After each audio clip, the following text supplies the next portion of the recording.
दोस्तों, वीडियो शुरू करने से पहले कृपया आप मेरे चैनल को सब्सक्राइब जरूर करें और साथ में बेल आइकन को भी दबा दें ताकि मेरे नए वीडियो का नोटिफिकेशन आपको मिल जाए। और अगर वीडियो अच्छा लगे तो कृपया लाइक, कमेंट और शेयर जरूर कीजिए।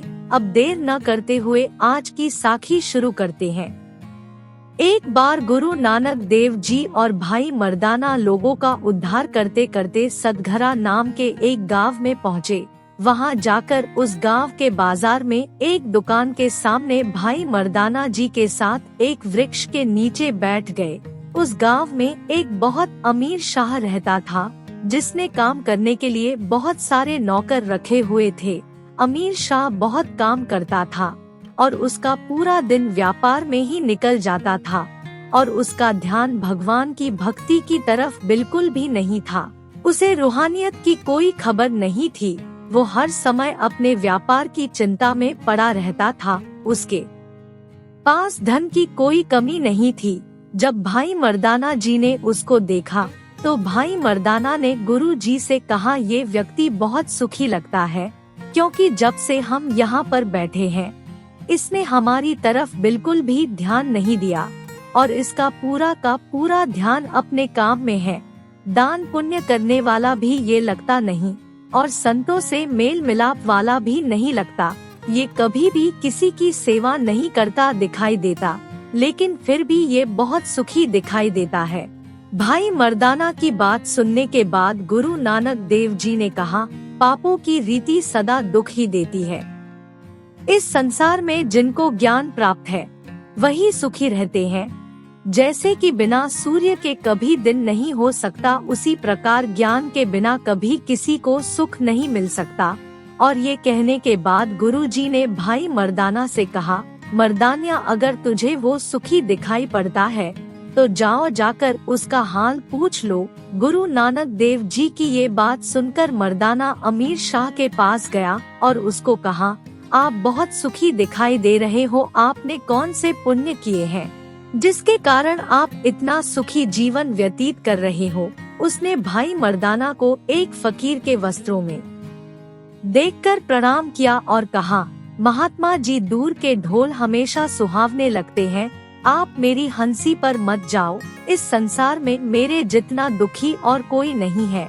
मेरे दुखी होने का कारण भी ऐसा है जो बताया नहीं जा सकता, फिर आपको मैं कैसे बताऊं? उसकी बात सुनकर भाई मर्दाना जी ने कहा, मेरे साथ एक पूर्ण संत है, आप उनके साथ इस बारे में बात कर सकते हैं। वो आपके दुखों को दूर कर देंगे। मर्दाना की ये बात सुनकर उसने गुरु जी से मिलने की इच्छा जाहिर की और गुरु जी के पास जाकर उसने गुरु जी के आगे विनती की, हे परम पुरुष, आप सुखों के दाते हो, कृपया मेरे दुखों का भी निवारण भी कर दीजिए। मेरे भी दुख दूर कर दीजिए। मेरे घर में मेरी जो स्त्री है, मेरा उसके साथ बहुत प्रेम था। रात दिन मैं उसके साथ भोगविलास करता था। मैंने उसका साथ कभी भी नहीं छोड़ा, लेकिन एक दिन वो बीमार हो गई। उसकी तबीयत खराब हो गई और वो बहुत कमजोर हो गई और मुझे उसकी चिंता होने लगी। उसकी मृत्यु के डर के कारण मैंने बहुत दान पुण्य किया। एक दिन मैं रोता हुआ उसके पास बैठा तो उसने मुझे रोता हुआ देखकर मुझसे कहा, आप क्यों रो रहे हो? आप मेरी चिंता क्यों कर रहे हो? आप एक धनवान व्यक्ति हो, आपके पास किसी चीज की कमी नहीं है और अगर मैं मर भी गई तो आप किसी दूसरी स्त्री से शादी कर लेना और उसके साथ भोगविलास करना। जैसे जैसे समय बीतेगा आप उसके साथ खुश रहने लगोगे, तब आप मुझे भी भूल जाओगे और फिर आपको मेरी याद भी नहीं आएगी। ये सुनकर मैंने कहा, है मेरी प्यारी, सुनो, तुम्हारे बगैर मुझे और कोई नहीं चाहिए। अगर तुम जीवित रही तो तुम्हारे साथ ही भोगविलास करूँगा, नहीं तो जीवन की आस छोड़ दूंगा, क्योंकि तुम मुझे मेरे प्राणों के समान प्यारी हो और तुम्हारे बगैर मैं कैसे दूसरी स्त्री को प्यार कर सकता हूँ और उसे अपने जीवन में जगह दे सकता हूँ।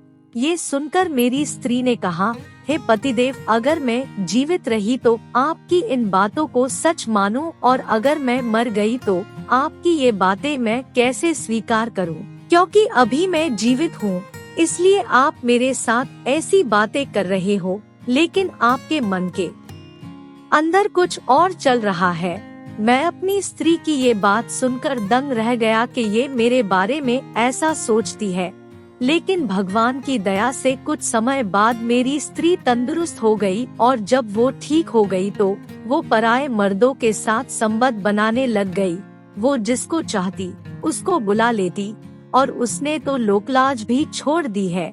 वो बहुत मर्दों के साथ दुष्कर्म करती है, और मैं उसके ऐसे कर्म अपनी इन आँखों से रोजाना देखता हूँ, और ऐसा देखकर मैं अंदर ही अंदर बहुत दुखी होता हूँ और हर समय चिंता में पड़ा रहता हूँ।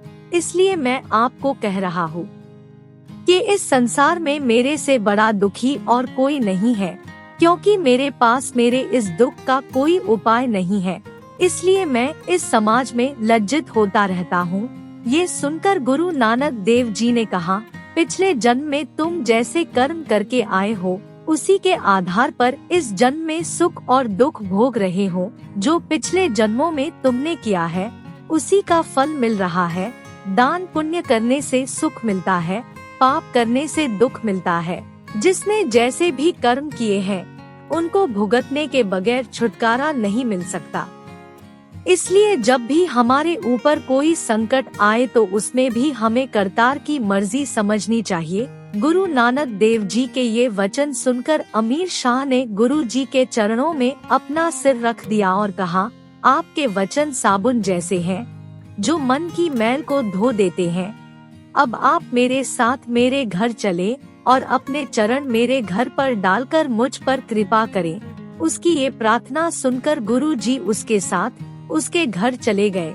उसने गुरु जी की बहुत सेवा की। गुरु जी को एक अच्छे पलंग पर बिठाया और उसने अपनी स्त्री को गुरु जी के चरणों पर माथा टेकने के लिए कहा। जब उसकी स्त्री ने गुरु जी को प्रणाम किया तो उसके मन को शांति देने के लिए गुरु जी ने उसको कहा, पति चाहे दुबला पिंगला या फिर कोहड़ी भी क्यों ना हो, स्त्री को उसे परमेश्वर समान ही मानना चाहिए और उसकी सेवा करनी चाहिए। और जो पति पत्नी एक दूसरे को छोड़कर दूसरों के प्रति मोह रखते हैं या भोगविलास करते हैं, उसको यमदूत अंतिम समय खींच कर ले जाते हैं और उसे बहुत सजा देते हैं। उस समय उनकी पुकार सुनने वाला कोई नहीं होता और इस दुनिया में भी उसकी बुराई होती है और आगे जाकर भी उसे दुख मिलता है। पतिव्रता नारी और पुरुष दुनिया में भी इज्जत पाते हैं और आगे जाकर वाहेगुरु की दरगाह में भी उन्हें सुख मिलता है।